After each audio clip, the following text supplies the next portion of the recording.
बघा मित्रांनो, टी-ई-टी यासाठी एक अत्यंत महत्त्वाचा पॉईंट म्हणजे काय आहे बघा, गणित या विषयातील. तर एकूण रेषाखंड किती काढता येईल? आता नैक रेषीय बिंदूपासून एकूण किती रेषाखंड काढता येईल असा प्रश्न आपल्याला विचारले जातात. तर बघा, मी तुम्हाला या ठिकाणी एक पॉईंट सांगणार आहे. तर काय असेल तर बघा, या ठिकाणी आपल्याला असं दिलेलं असतो बघा, एका प्रतलावरील काय असेल तर बघा, एका प्रतलावरील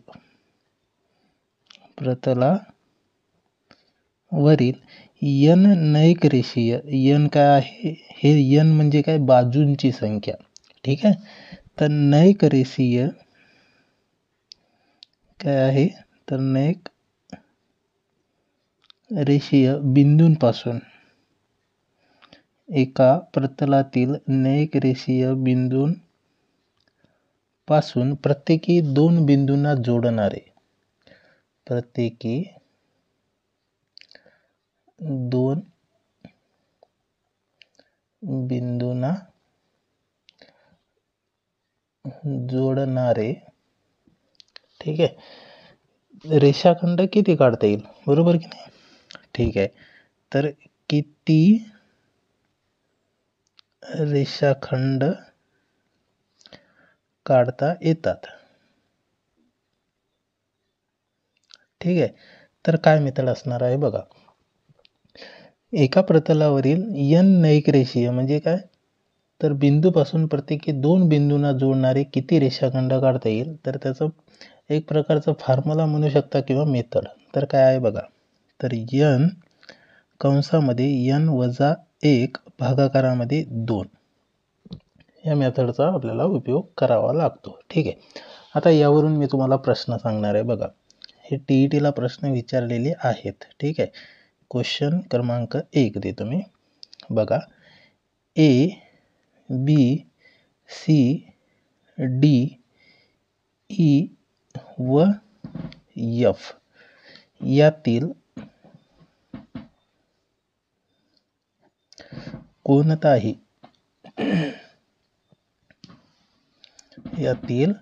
कोणताही 3 बिंदू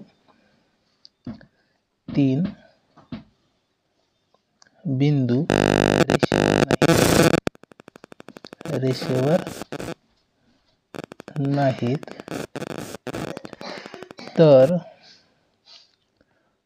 प्रत्येक 2 बिंदूंना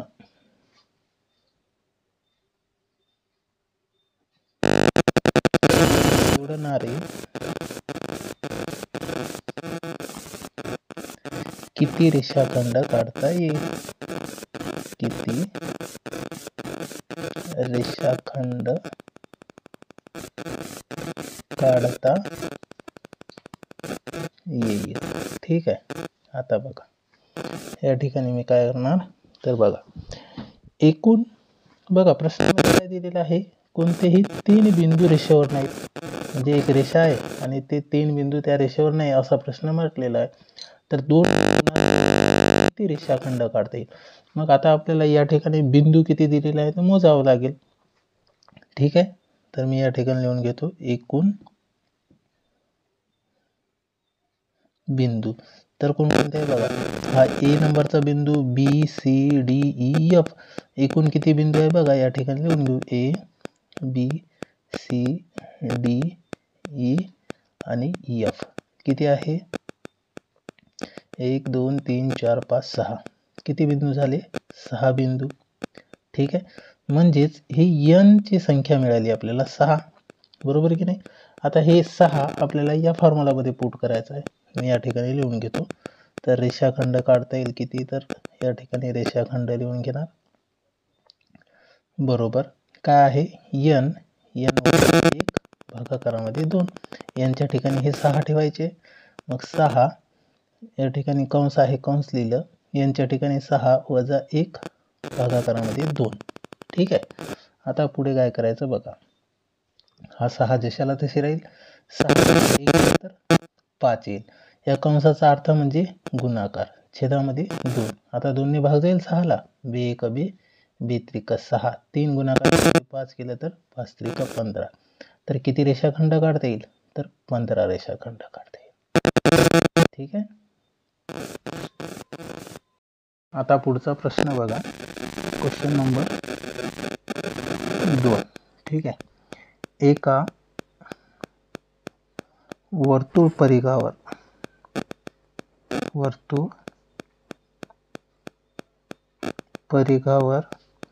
एकूण 12 बिंदू आहेत.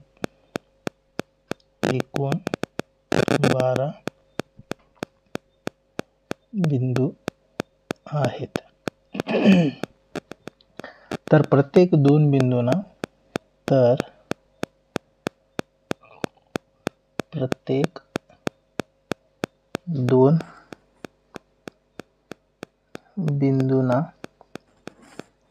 जोडणारे किती रेषाखंड काढता येईल? किती रेषाखंड काढता येईल? ठीक आहे. बघा, सेम प्रश्न आहे. यापूर्वीचा प्रश्न आणि हा प्रश्न सारखाच आहे. एका वर्तुळ परिघावर एकूण किती बिंदू आहे? 12. म्हणजे मी या ठिकाणी n बरोबर 12 लिहू शकतो. ठीक आहे. आता आपल्याला विचारलं एकूण रेषाखंड किती काढता येईल? मी या ठिकाणी लिहू शकतो एकूण रेषाखंड. ठीक आहे. मग एकूण रेषाखंड लिहिलं तर त्याचा फॉर्म्युला काय आहे? n वजा 1 कंस पूर्ण भागाकारामध्ये 2. ठीक आहे. आता n च्या ठिकाणी किमती ठेवायचे. n ची किंमत 12 आहे, मी 12 ठेवलं. कंसाला कंस n च्या ठिकाणी 12 वजा 1 कंस पूर्ण छेदामध्ये 2. ठीक आहे. आता बघा, सॉल्व करायचं. 12 मी ॲज इट इज लिहिलं जशाला तसं. कंसातील वजाबाकी करायची. 12 वजा 1 केला किती आला? 11. या कंसाचा अर्थ काय? गुणाकार. भागाकारामध्ये 2 ला 2 लिहिलं. आता करायची भागाकाराची क्रिया. बघा, 2 ने 12 ला भाग जाईल. बे एक बे, बे सक 12. 11 गुणाकारामध्ये 6 आहे. यांचा गुणाकार केला तर किती येईल? 11 सके 66. 66 रेषाखंड काढता येईल. ठीक आहे. अशा पद्धतीचे प्रश्न परीक्षेला येतात. हा मोस्ट इम्पॉर्टंट टॉपिक आहे. ठीक आहे. आता बघा, क्वेश्चन क्रमांक 3.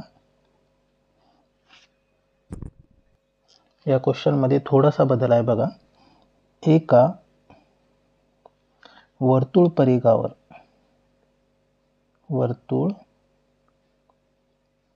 परिघावर एकूण 18 बिंदू आहे.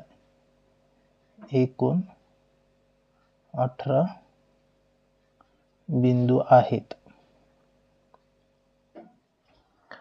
तर यातील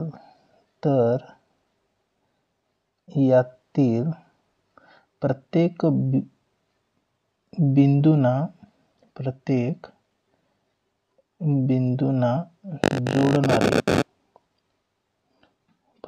बिंदूंना जोडणारे 3 रेषाखंड काढले आहे. 3 रेषाखंड काढले आहेत. ठीक आहे. 3 रेषाखंड काढले आहे. तर अजून किती रेषाखंड काढता येईल? तर अजून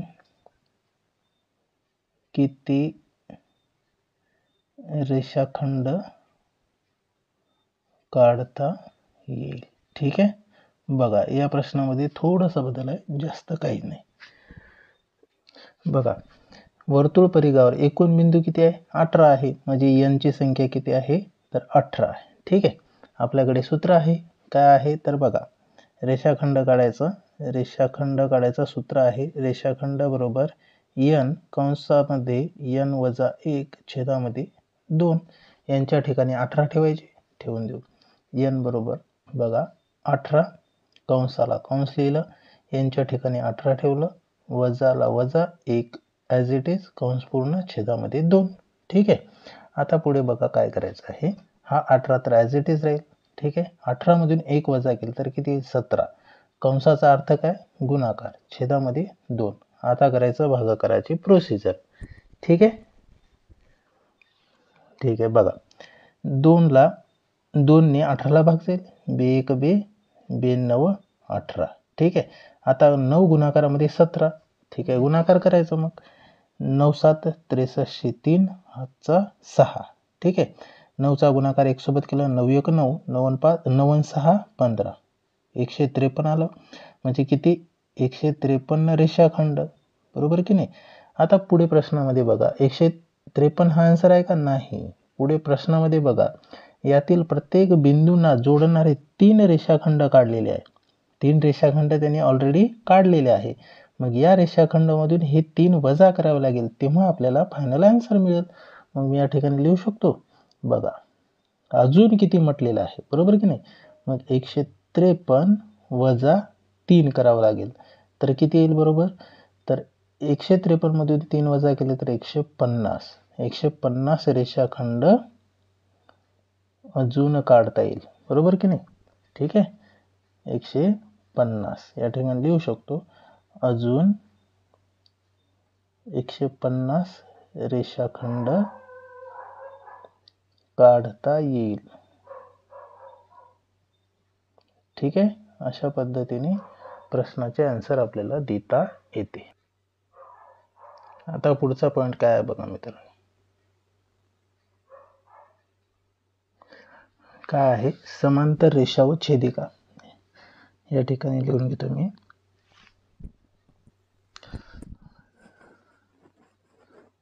समांतर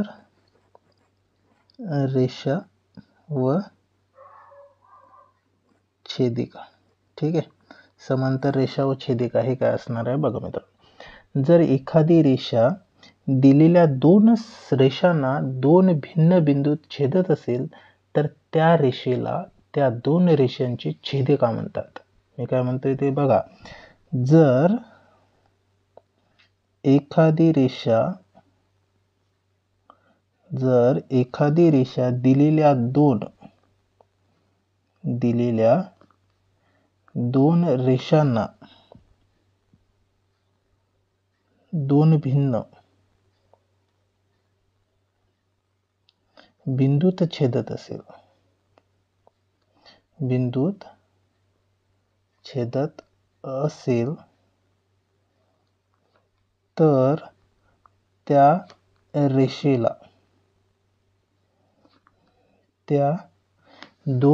तर त्या रेषेला त्या 2 रेषांची छेदिका म्हणतात.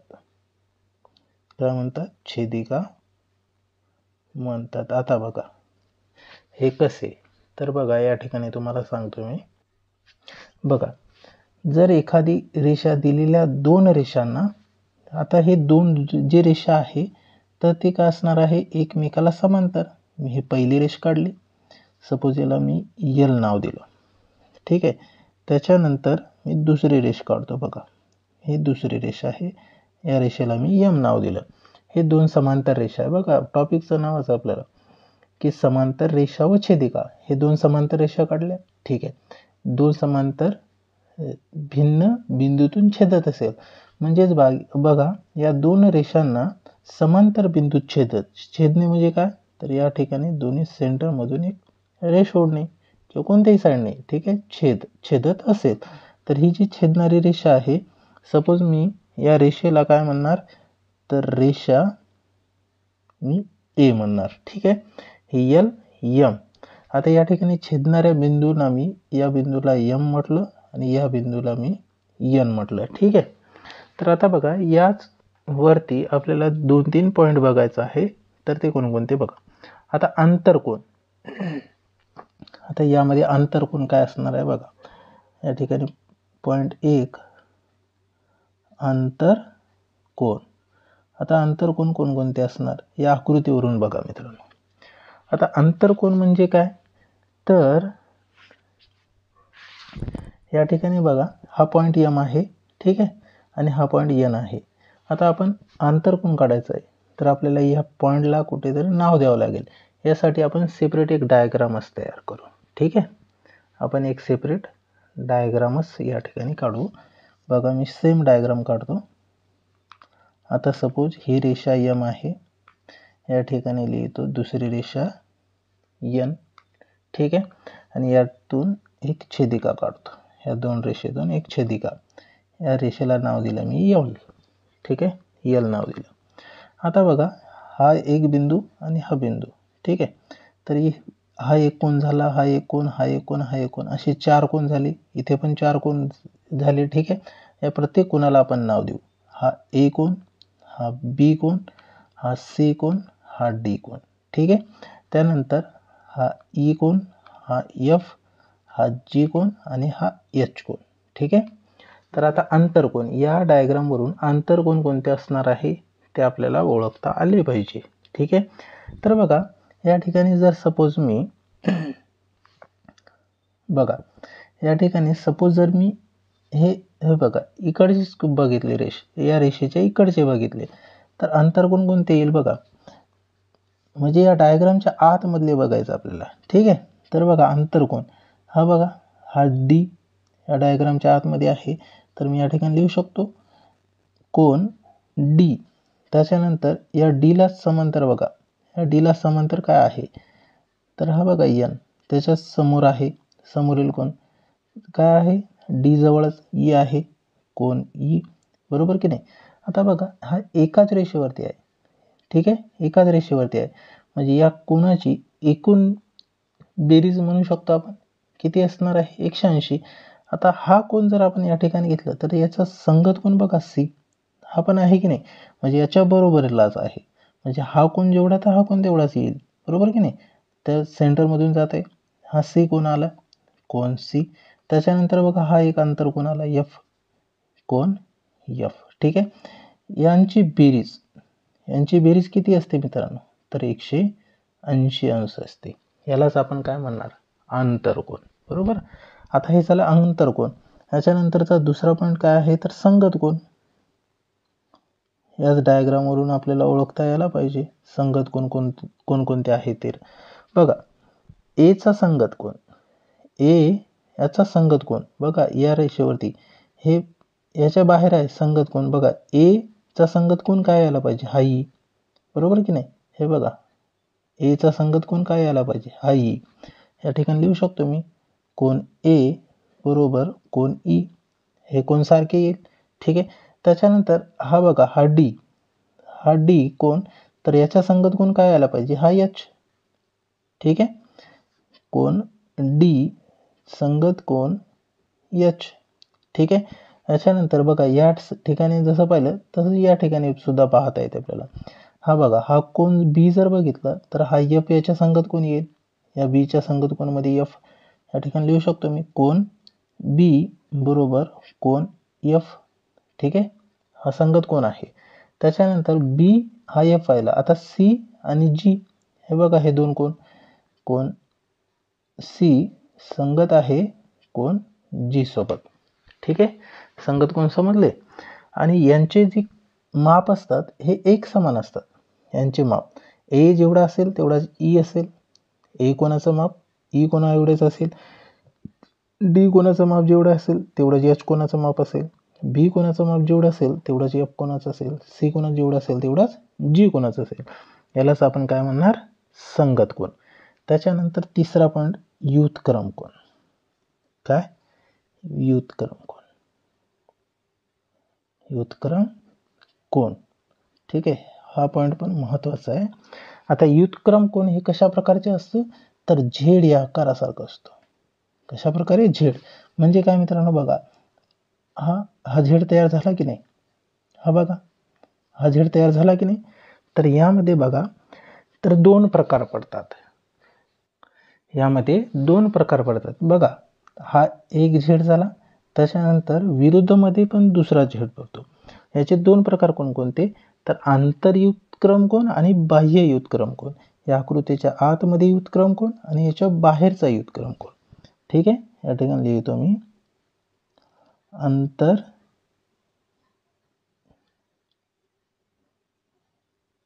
युथक्रम कोण आणि नंतर बाह्य युथक्रम कोण.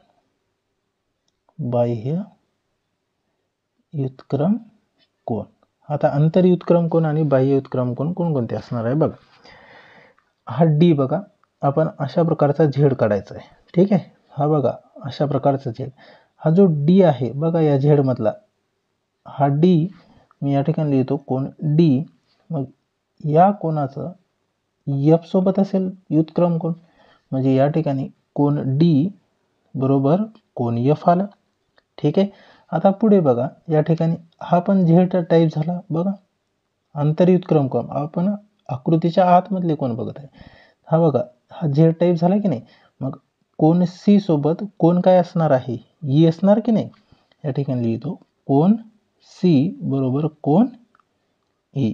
हे झाले आंतरव्युत्क्रम कोन म्हणजे आकृतीच्या आतमधले. आता बाह्यव्युत्क्रम कोन म्हणजे बाहेरील कोन समजा. ठीक आहे. आता बघा मी या ठिकाणी कोन ए घेतो. हा बाहेरचा कोन आहे.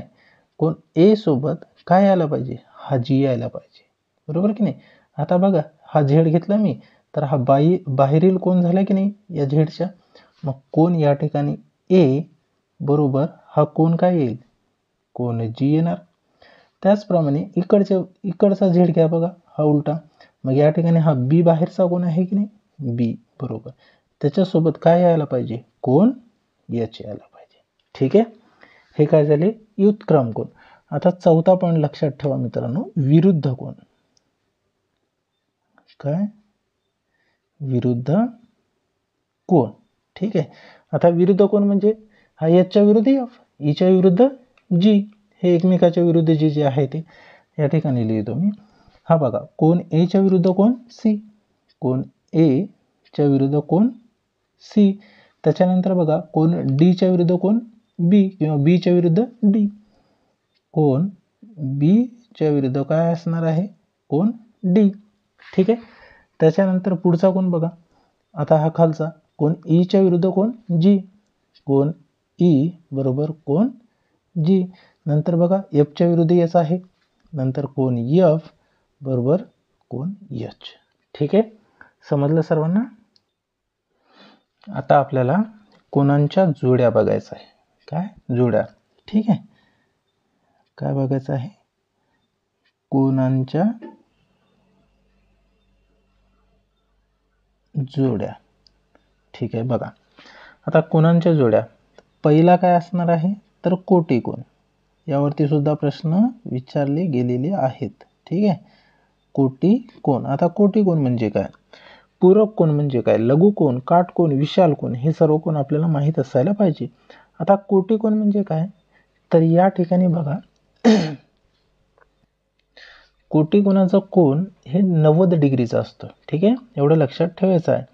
आता बघा या ठिकाणी मी तुम्हाला सांगतो, सपोज एक डायग्राम करते या ठिकाणी. ठीक आहे.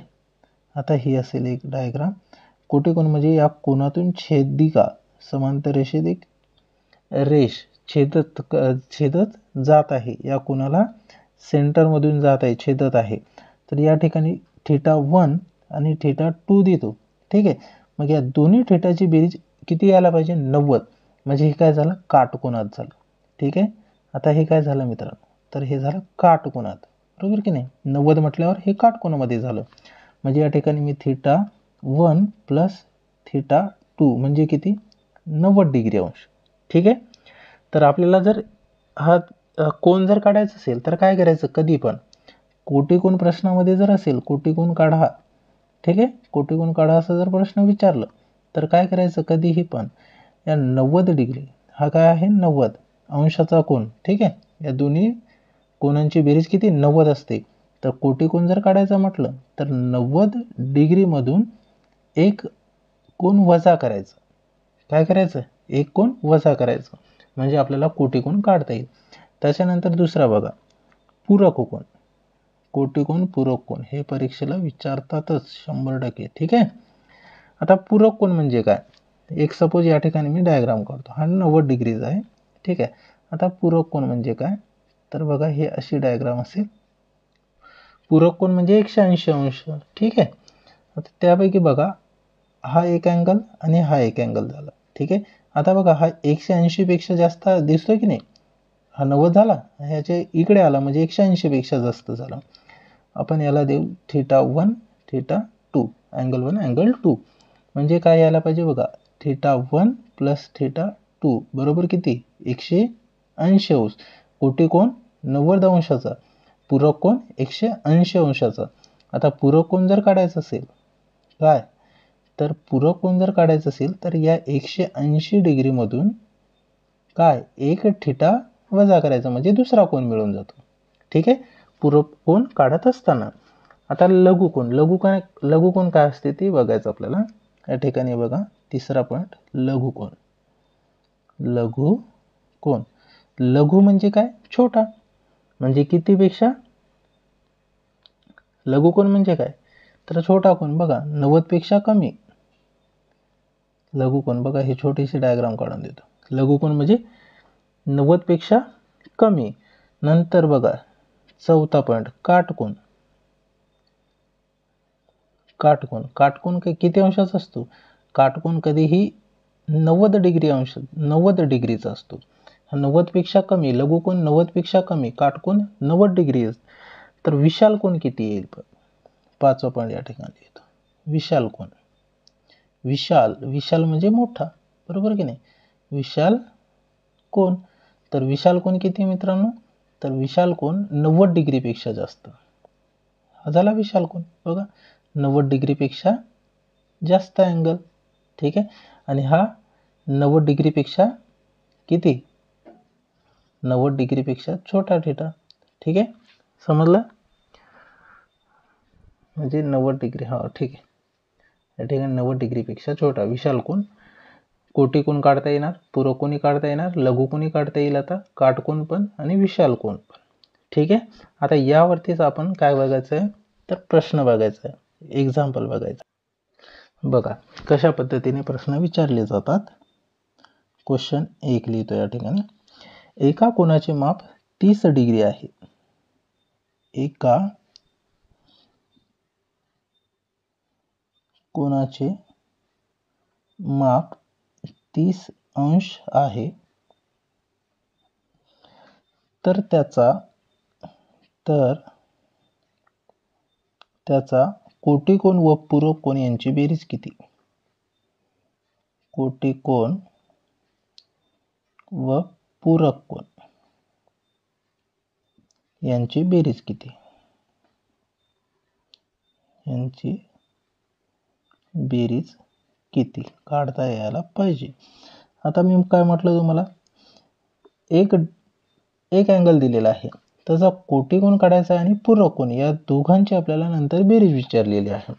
मग मी या ठिकाणी लिहू शकतो थीटा म्हणजे अँगल बरोबर 30 डिग्री. पहिले आपल्याला काय काढायचं आहे, कोटिकोन. ठीक आहे, कोटिकोन काढून घेऊ पहिले. कोटिकोन कशा पद्धतीने काढता येईल, कोटिकोन किती, तर 90 डिग्रीतून वजा करायचा आहे. पूरक कोन किती, तर 180 डिग्रीमधून वजा करायचा आहे. मग कोटिकोन काढत असताना बघा, मी पहिले लिहिलं हा 90, त्याच्यानंतर अँगल एक दिलेला आहे 30, मग यातून वजा करा, किती येईल, मग 90 वजा 30 केलं तर किती यायला पाहिजे, 60 अंशाचं कोटिकोन मिळालं. त्याच्यानंतर काय विचारलं, पूरक कोन. ठीक आहे, पूरक कोन बरोबर, पूरक कोन किती, 180 अंशाचा असतो. 180 वजा एक अँगल दिलेला आहे 30, वजा करायचं.